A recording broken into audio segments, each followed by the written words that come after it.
1, 2, 3. Tag me in podcast. Hello, myself, Ola.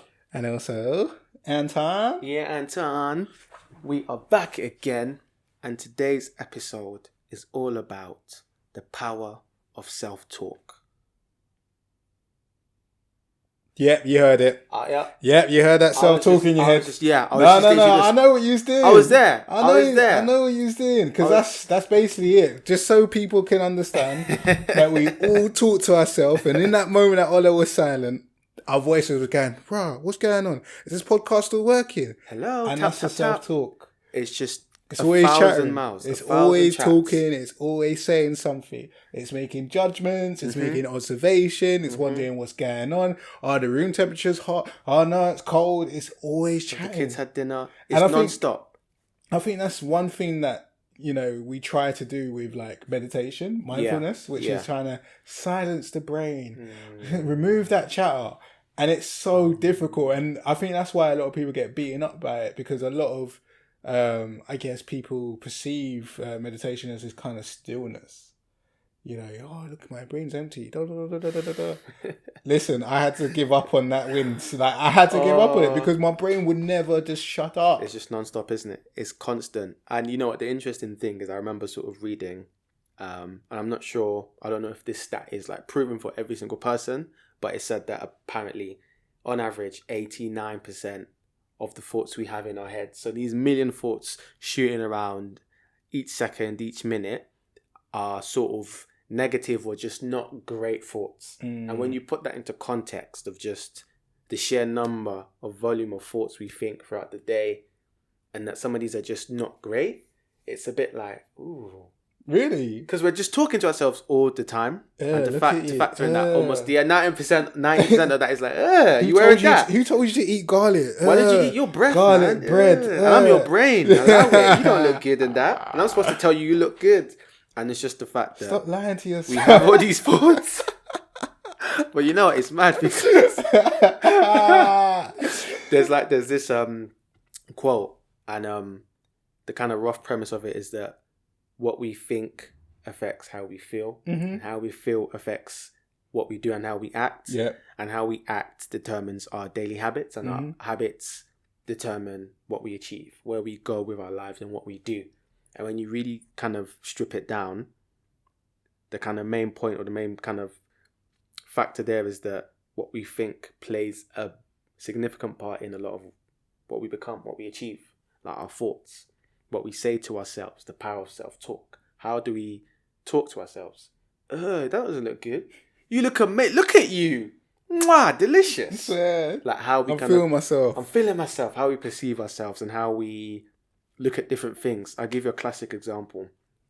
So when people look at job applications on Indeed, Monster, whatever the kind of platform is, they see a job, they like the sound of it, they like the salary, but then they go, I can't do that. I don't have the experience. I'm not good enough. I don't reach. And even just having that thought then puts them off even applying. And there's another quote of, you miss 100% of the shots you don't take. Yo, fam, I think I wrote that. No. That self-talk, yeah? Man's out here doing quotes. No, I got something similar. And it's so powerful because when you really strip it back and think about it, it's like, you didn't even try to apply. Maybe no one else applied. Maybe you were the perfect candidate for the job. Maybe you, on paper, you didn't feel confident, but in the interview, you would have smashed it and they would have loved you. And it's like, having that mindset put you in a position to not even try to attempt. Shoot your shot. To approach that individual, to apply for that job, to shoot your shot and do what you needed to do. And it's crazy when you strip it back to the fact that it just came off the back of a thought. Powerful. But that's all we are. We are driven by thought. Yeah. But that's why it's important to be aware of what we say to ourselves, how we frame it. Because a lot of times when I see these personal development things, a lot of them always say it's about what you think and how you think. It's about the structure of how you do it. How are you kind of assessing different things? And that point you mentioned about meditation, like when I listen to Headspace, which is a meditation app, it talks about having how your thoughts are like. Imagine you're sort of on a driveway and then your thoughts are just kind of the passing cars and trucks. You're not trying to stop them. Just let it be. They just let it be. They're doing their thing. They've got destinations to go to. Let them go. Don't block it. Just, okay, cool. Yeah, Right, bit of traffic here. Yeah. It's come. Oh, zoom. Okay, cool. That's 60 miles. A Tesla. Right, okay. I like that. Yeah. And it's like just kind of having all of that in context and just being aware. And I think that's a very important part. And when you look back at a lot of our past podcast episodes, all the different topics, a lot of them, one thing that tends to come out a lot is that self-awareness piece, or just the awareness of what you're thinking. What does this really mean? I guess you just need a measuring stick to understand, is this good or is this bad? No, it's not even is it good, but is it positive? Is it fueling, me to push on, or is it actually going to be an anchor which is holding me back? Does it deter? Because going back to like the meditation, for me personally, I try and go away probably every 6 months just to have like a silent retreat. And the last one I did was in Surrey, where I rented someone's annex in the back of their garden. Yeah. And they're like, what are you doing? What are you planning to do? I was like, I'm just going to have science for 2 days. They're like, okay. I've done that once, but I went away for it. I was like, well, I'll try to do it at home. And even in that moment of like, this was 48 hours of no technology, no Wi-Fi, no laptop. And it's just sitting there. That's a cleanse. Sitting there and just letting that brain go. Now, I've experienced, not me personally, but I've witnessed going to other silent retreats where people are kind of met with raw thoughts and emotion because it's their moment of being in a standstill and are actually hit by everything that's been going on in their life. So they've been running away from it. Yeah. And it's like, wow, life is tough. And then also you're in your head because you're so silent, you can't say anything, you can't distract yourself. Yeah. Maybe negative talk is also attached to that. Why was you not there for so-and-so? Oh my gosh, you let that person get away and look what happened now. All that sort of stuff that might be added on top of it. So definitely that, I don't know how you program your brain. I think actually I do know how you program your brain to think more positively, and that's more about what you are consuming. Yeah. Are you taking in positive information, material? Environment.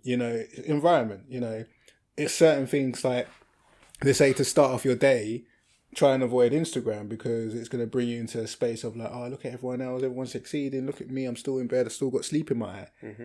Where you could also transform that and actually start your day off with a very powerful, inspirational quote. Yeah. It could be enough to uplift you and give you that, you know what? Good start to the day. I'm ready, let me go and wash my face. Yeah. Let me go and jump in that shower. I've got this. Yeah, because they say with that, it's sort of when you wake up, try not to avoid even going on your phone. So avoid kind of checking emails, Instagram, social media, because you put yourself in a reactive mode. When you look at the news, you're in a reactive mode.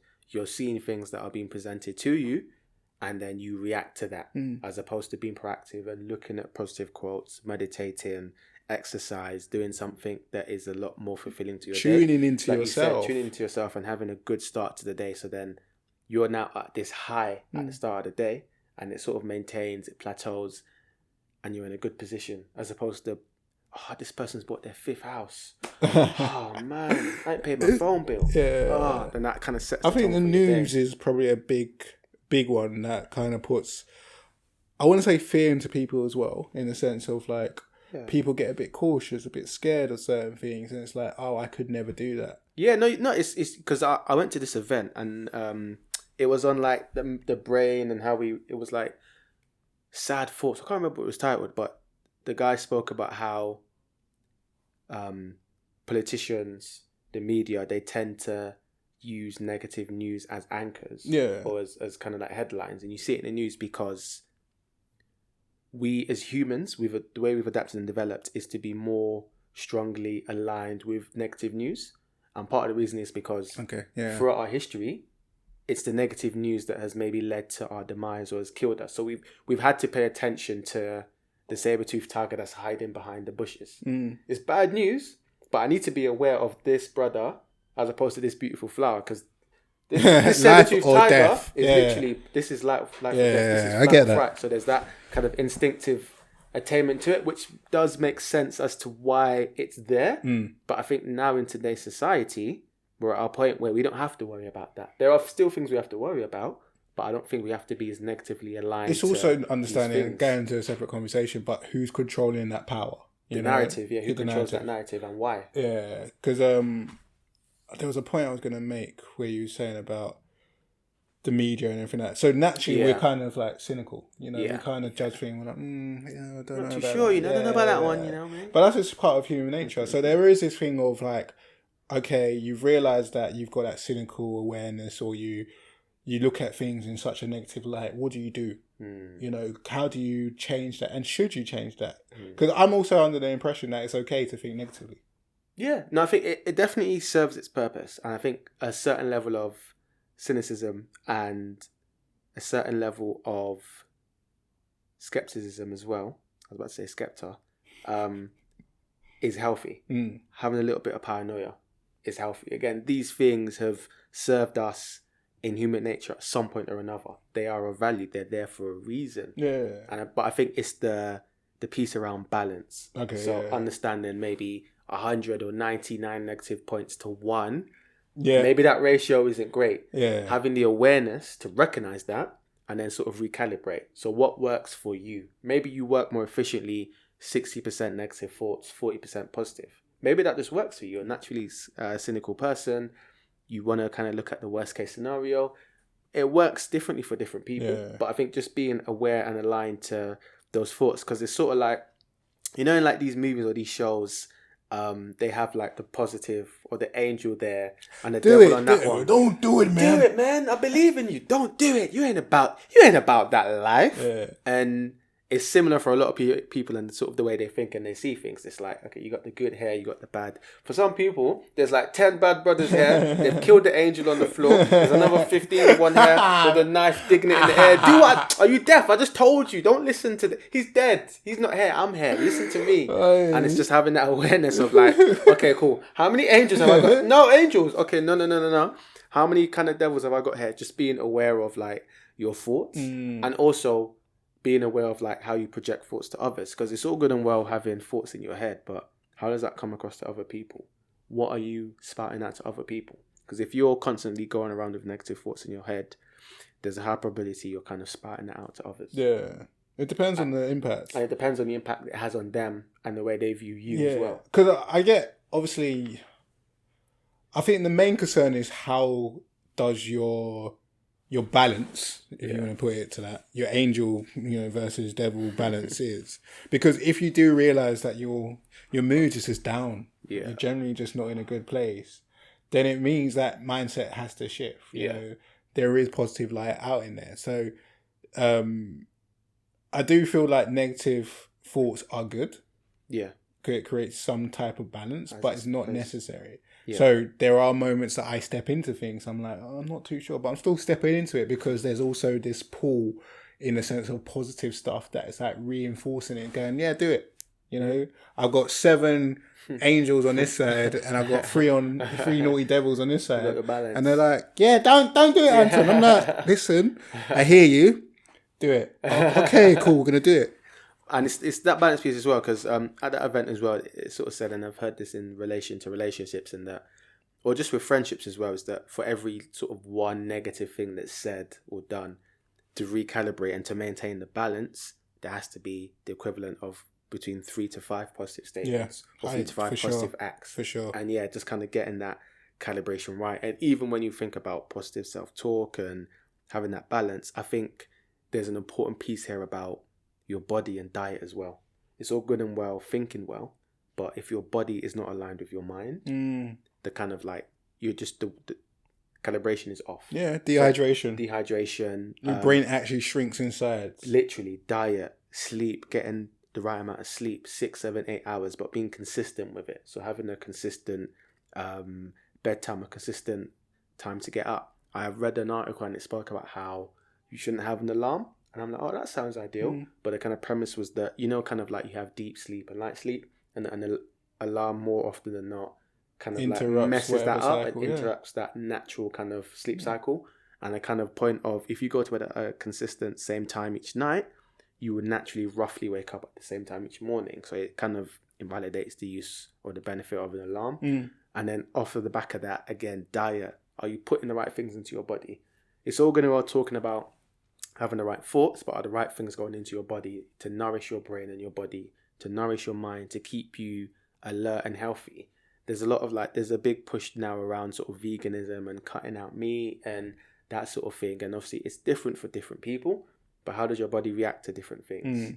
You know, are you getting enough water? Are you getting enough sleep? Are you exercising? Are you giving your body that release after a long day? Just being able to able to go to the gym, lift some weights, do a bit of cardio on the rowing machine, give your body what it needs. Like, yeah, my body and my mind are aligned. It doesn't necessarily have to be that. It could be relaxing. Of course, it's different for everyone. It's like things like yoga or even just going for a walk. Like walking for me has been so significant in the last 5-6 months, where because it sort of, its value is twofold. It's that kind of fresh air, out in the open exercise, but it's also the mental piece of mentally I can kind of get my thoughts out, think out aloud.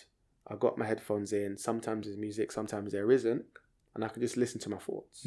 So it's a combined exercise and meditation piece where after a long walk, I'm not only mentally feeling good, but I'm physically a lot better as well. Yeah. And it's just kind of implementing all these different aspects. And again, it's different for everyone. Some people it's hitting the gym, some it's a bit of boxing, judo, others it's walking, some it is those retreats, just time to get away. But it's just important to be aware of the power of these things. The power of the mind in general, just how it can actually influence your behaviour. It can take away your confidence. It can boost confidence. It depends on... And that's the thing.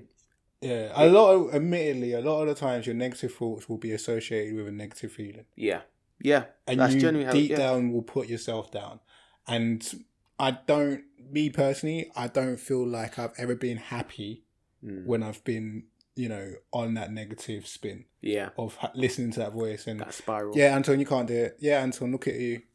It's great. Cause like one thing I saw and one thing that I'd encourage, and I think it's pretty cool, is so there's this concept of, how we obviously take pictures at like pivotal moments, weddings, holidays, whatever. Someone posted that when you're feeling good, when you're feeling like, when you're just feeling like saucy or just really great, to make a record of that. Whether it's a short video, a picture with a note, or just notes, and record why you felt that way. So, man, I'm feeling saucy. I'm feeling good. It's a Sunday afternoon. I'm feeling great. At this moment in time, I'm feeling great because I had pizza, had a great conversation with my mum. You've now anchored that positive thoughts and feeling to maybe a picture or video. So maybe the next time you're feeling down, or if you want to get back to that state, that by looking at your record, okay, cool. I can see that the last 10 times I was really happy and feeling really great was when I took my dog for a walk or I spent quality time with my mum. I now know that spending quality time with my mum or taking the dog out for a walk will almost instantly put me in that good state. It's interesting you say that. Where did you get that from? It was a tweet. Okay. Yeah. So I did that. So because you just clicked your fingers. Yeah. If I click my finger, there's instantly... It's not a magic. Oh, we're here! Where'd he go? It always takes me back to this one memory that I've created based on this click. And I can't remember what book it was. This was going back 2013. I was in Niagara Falls. Jeez. And I just got my results from university. Oh, what a place to be. I was aiming to get a first and I got a 2-1. I was completely devastated. And there was something I read in that moment and said, you should bank every single moment you have. Yeah. And I lifted up my head and I was like, fuck me. I'm in Niagara Falls and this place is beautiful. Yeah. There was a double rainbow, triple rainbow. Oi. There was the mist coming from the waterfall. It was splashing on my face. I was like, I've got a 2-1. I've got a job. Life is actually blessed. I'm in Niagara Falls traveling in America. Bam. At that moment, I looked, I smelled, I felt exactly what I was feeling in that moment. And I went, yeah. And I kept on clicking. All them clicks. And there's been definitely moments, especially looking back, where I've been like, life, man. Clicked. And it's taken me back to that spot. Bro, it's so powerful. When you really kind of break it down and deep it, is really powerful. You've got this bank storage of these just amazing thoughts that will just put you in a good place instantly. And it's great to be able to depend on that in those times when maybe things aren't so great. Maybe the negative thoughts are overtaking the positive thoughts and you're just feeling, I'm not feeling great. Yeah. I can't be bothered to get up and go out. I don't want to go for a walk. I can sort of click myself, or I can imagine myself in that scenario kind of get those endorphins running, get me in that kind of positive state. And it's just such a powerful activity. Because if you could do that for activity as well. Yeah. So if you're able to identify there's a reoccurring activity that you do all the time. So it could be with a loved one. Ideally, you want it to be something that you could do on your own. So it could be your thing, could be going gym. Yeah. If you can create that association with a click, so every time you're like, and you're trying to find that motivation, if you put together the moment when you're in the gym, how you feel, and you put it with a click, that might be enough to make it go, let me go gym. Yeah. You know, Yeah. What do I do in this moment? Hey, I got there's a smell of the gym. The gym, every gym's got a smell. You know, it's either good or it's they try masking it with something sweaty. It's always different. But gym and your bag starts smelling like it because your bag's always there. Like there's a smell that's associated. If you plant that smell as well, click, powerful, bang. And it honestly just goes to show how powerful the mind is. It when you really kind of deep it and just think about how powerful our brains are. Because don't they say that apparently on average, this is at any one point, we use no more than, I think this is 12 to 20% of our brains. It's like, crazy, isn't it? Bro, yeah. And look at what we have achieved as humans in society and inventions and everything we've achieved, like NASA, like everything. Absolutely everything. And it's just crazy to see how powerful it is. It's very powerful. It's so powerful that it's controlling our breathing and we don't even know it's happening. Autonomously. You know, there's a lot that we don't even understand about our own human bodies. Yeah. And I think that's the joy of it, but also the curse, because we're always trying to explore and find out more. Yeah. And then we try and be like, oh, that's the reason it happens that way, not knowing that in 100 years, all that was bullshit and we had no clue. But I feel it's powerful to understand that you can train your brain. You can actually control certain aspects of it. You can go into scenarios where negative thoughts used to come about and actually change it and make it into a positive perception. Perception. You can change a perception or something instantly. It's crazy. Like I was listening to, and I need to remember what the name is, but I was listening to this Blinkist on this book, which is about sort of time management and record keeping and our thoughts and our memories. And on the section around record keeping, it was around sort of our mind and sort of mind space. And it spoke about the importance of kind of writing your thoughts down. The chatter. So that chatter, those cars going past the highway, and you're sort of there, catching a lot of these thoughts that you have and just jotting them down. Just never underestimating the importance of just writing your thoughts down into a notepad, on your phone, whatever the case is, but just keeping a sort of accurate record of all those points. And they even went on to kind of explain how Richard Branson takes this so seriously that he was about to board a flight, he didn't have any paper, and he just wrote it down in his passport. And that just goes to show how valuable some of these thoughts can be, because look at what he's achieved from some of the thoughts and mindsets he's had. And so what I do now is I kind of randomly will just have these thoughts and I'll just record them on my phone. And then once a week just kind of comb through and just look at what's on there. So what have I been thinking about this week? What random thoughts have just popped into my mind? You know, what is sort of concerning me? What am I interested in? What projects would I like to do? And it's all just there recorded and I can see it.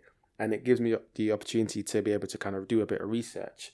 So like I was looking through it yesterday and I got random things on there like research how to set up a radio station, research how to start like a rum business / brand.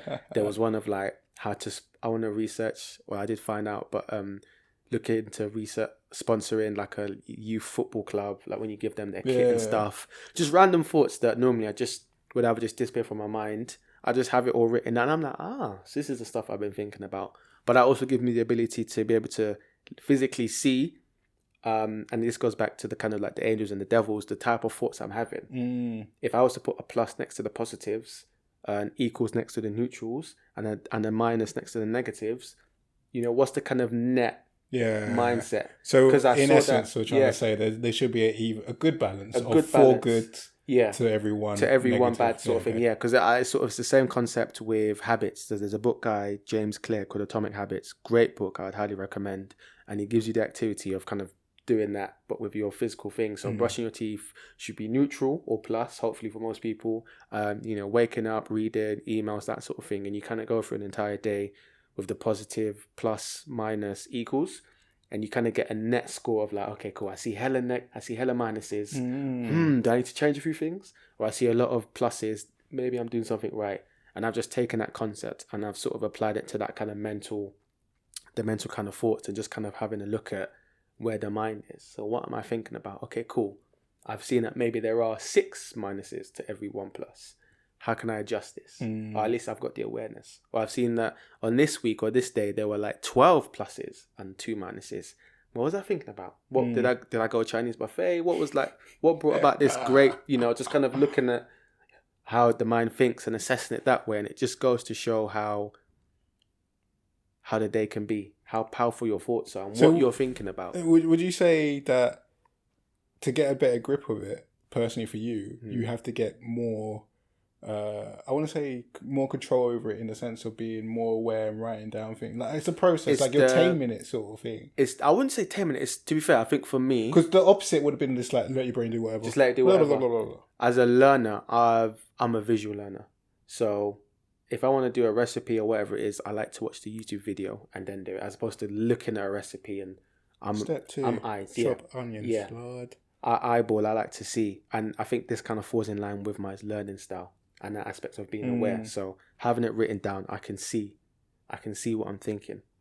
Now that I can physically see it, I can then act and react to it. So for me, it's more my learning style. For obviously other people, it's going to be different. Some people may like to keep little voice notes. Some people just are happy with it in their minds. Some may want it written down. Everyone's got like a different concept. I've seen people do like the word bubbles, where they've got the most common words that come up, or terms are like really big in the bubble. Other words are more faint and a little bit smaller and more in the corner. It's different for everyone. I feel like writing it or sharing it with other people will always do you good. Rather than keeping it in there, because if it keeps on going round and round, it's a vicious circle. It becomes, because there's this cycle. There's this point of overthinking, and sometimes we get trapped in that overthinking cycle where there's a difference between overthinking and being very critical or conscious. Overthinking is just having the exact same thought and idea or same kind of roots just over and over again. Whereas analysing and being critical is looking at things from different perspectives. And that's where the value of having other people look at your thoughts or look at what you're thinking become very powerful, because they can come from it from a completely different angle. I want to do this. Have you thought about that? I haven't, actually. You wouldn't have gotten that if you hadn't reached out to that person. You would have just been in that cycle of, just like you said, your own thoughts in your mind constantly. It's driving you mad. Shut up! But I'll be honest, the kind of concept of really sharing the thoughts and ideas with other people, I haven't really done that, I'll be honest. I think just because I've only recently started to really jot down my thoughts, I'm still in that kind of mindset of, okay, let me just pattern up my thing first before I start to kind of share with others.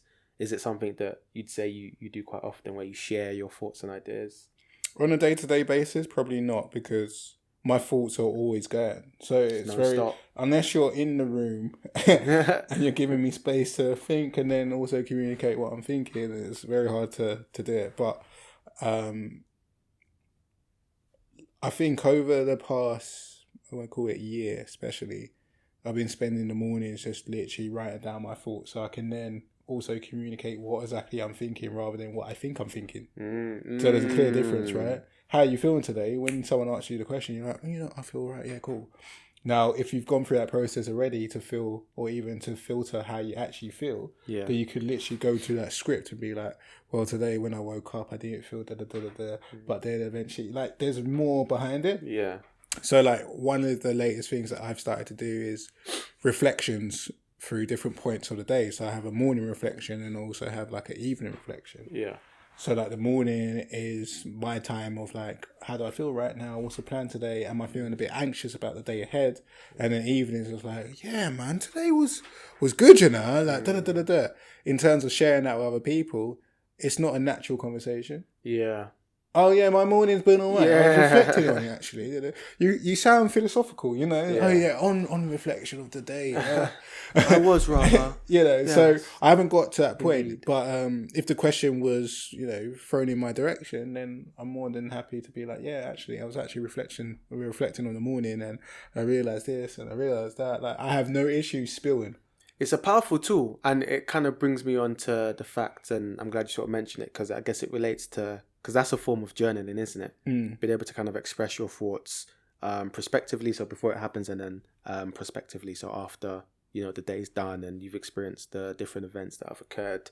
And I think that's where the power of journaling kind of comes in its own as well. So I sort of try and sort of journal each day. I'm supposed to do it in the morning and the evening, but I usually sort of meditate in the morning, maybe meditate a bit at night, but then I'll sort of journal in the evening. And it gives me that kind of opportunity to look through how my day has been, what I've achieved, what I set out to achieve, did I achieve it or not, and what am I grateful for? I think that kind of gets overlooked in this kind of point of just, you know what, I'm still alive. I got like one thing that I've been jotting down a lot in my sort of journal has been, I love my bed. And like the fact that I have a bed to go to, because maybe on the way home I'll see someone homeless and I'm like, man, I can give you a sandwich right now, but I can't give you a bed. I'm just like, boy, like it is tough out here. And the fact that I can go into a house, it's warm in cold UK, like I'm in a warm environment, I've got my pillow, I'm like, I'm so grateful. And I'll roll in my bed, I'm like, nah, you know what, this is good. Like I'm very sort of grateful, and I think that kind of feeds into that power of self-talk, because then that kind of lends to more positive thinking. Because the book that we've both read that you've recommended, I keep forgetting her name. You are a badass. Yeah, Jen Sincero. Yeah, you're a badass. I don't know if you remember, there's a part, and I've heard the concept before, but there's a part in the book and it speaks about, it's an activity. She's like, close your eyes for 5-10 seconds. I want you to open your eyes. I want you to look for every single red thing you can see within 30 seconds. And then you close your eyes again. And I'm like, and I did it, and I was on the bus, and I remember I was like, okay, this guy had a red hat, his girlfriend had a red jacket, this guy's got red socks, the guy with a dog on the front, the leash was red, the dog needs to stop barking though. I'm like, okay, cool. And I go back to the book, and she's like, okay, how many yellow things did you see? And I'm like, please. I'm like, but you said how many yellow things did you see? And I was like, no, I didn't see any. I saw red. Yeah, because I was looking for red. I was focused on red. And it's like, sometimes we see what we focus on. What you put your energy into will grow. Facts. And it's that concept of, if you focus on the negative, that's what you're going to get negative. Yeah. If you focus on, and I think that's where the value of the gratitude comes in, and it kind of plays into the power of self-talk. What things are you really speaking to yourself? Like you said earlier before we started recording, we have one life. What are we focusing on? What are you paying attention to? What are you feeling that's going to grow? I'm here to enjoy it. What are you feeding? Imagine if you've got a dog of positive and a dog of negative. Why are you feeding the negative dog? His barks are getting louder. I think that's a fair. It's cutthroat. End that. I think that's fair. It's just, and you know, honestly, it's such a powerful activity to just sit down and be able to look at the positive and feed that into your daily life. And I think that's where the daily habit of that gratitude feeds into the power of self-talk, because it's every day, bit by bit. Yes, I can. I believe in myself. I like this. I'm grateful for that. This was amazing. Bit by bit, it's honestly, it's so powerful. I think that daily practice alone is enough, because I think I did a survey, a character survey via, don't know if you ever heard it. Is it the one you do? Is that the one you do every year? Yeah, every year. Yeah. And I remember once upon a time, like 4 years ago, it was saying about gratification and I think zest for life. And over the years, it's changed. And I think it's changed simply by being aware that I wasn't really grateful for a lot. Like I was taking things and I was just letting things happen, but I wasn't really stopping in that moment and being like, wow. Yeah. This is nice, or this is great, or I've got this. That shift was enough. And then the shift of, because it also shifts in terms of like relationships that you hold with people, relationships with your parents, with, you know, your brothers, your sisters, or whoever. Like you have gratitude towards them. So then, you know, the zest of life is like, boy, these people, like you don't naturally wake up in the morning going, yay. But if you go through the process of gratitude and journaling, then you could be like, you know, a deeper, honestly, because it's little things. Like honestly, this morning I could say, what can I be grateful for? I was able to actually jump in my car and come to the studio. I'm grateful we've got a studio. We're alive. We're alive. We're breathing. Honestly, and that's the thing. It's the simple things, because when I go back home to sort of Nigeria and whatever else, these kids that have nothing, fam, they're so happy. I'm like, bro, you ain't got no clothes. Man's happy. Man's in pants, no socks. Joy. Like they've made a football from some plastic bottle. Yeah. I'm like, I want to play. And it's just like, it's such an infectious attitude to have, to just be grateful. Yeah, and obviously I know we're talking about self-talk, but it really does play, like gratitude plays so well into it. Yeah. Like it's just so important to just be aware of what we do have. And it's honestly such a big thing. It is such a big topic because we have so many different thoughts throughout the day and our lives. And I think it's just about being aware of the thoughts we're having, being able to catch the good ones, flush out the negative ones, and just be aware. Like, this is what I'm thinking. This is why I feel this way. You know, this happened to me, which has led to this emotion, this reaction. And I think a key takeaway, if I was just sitting on the outside listening to this conversation whilst being in it, definitely like going through maybe 1 day, 2 days, writing down my thoughts and kind of weighing out whether they're positive or negative, marking them down. Yeah. And I think ideally what you're looking for is for that even balance. It's not even an even balance, but you're looking for that 4-to-1 ratio. So you're trying to, or 3-to-5, you know. So you can't say that. You have to say 3-to-1 ratio. So 3 positive to 1 negative.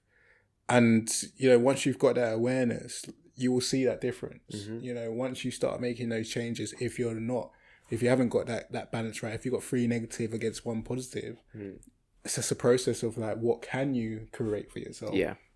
What positive are there actually in that moment that you can create? And I know you're probably going to be in that horrible space. Like, there's nothing good in my life to go about. Like, I got bills, I got this, but at the same time, where are you? Where are you in your life? Where are you listening to this podcast? How are you listening to this podcast? You should be listening to this podcast. No, but you got headphones. Yeah. You had electricity to charge your phone. Like, you have a phone, an iPhone. It may seem so small, but that's a positive. And I think having that belief in life that things will get better is the greatest like possibility, positive there. Light at the end of the tunnel. Such a powerful statement. Simple but powerful. Just today. Simple things. All you know is today. Live it. Yesterday's gone. Tomorrow's coming. But you're in today. The present. It's called the present for a reason. Here's the present. Here's the gift. Take it. Happy birthday. Here's present. The gift. What are you going to do with it? What are you going to do with it? Oh. No, honestly, I think this topic, this episode, I think for me, very sort of powerful because the power of self-talk. What we tell ourselves. Like, I really believe we become. Honestly, powerful episode. Thank you everyone for listening in. We appreciate the listens. We're grateful. We genuinely are. As always, you know where you can find us. We are Tag Me In Podcast on Instagram, YouTube, Twitter, Facebook. We can be emailed at info@tagmeinpodcast.co.uk. And that is us out.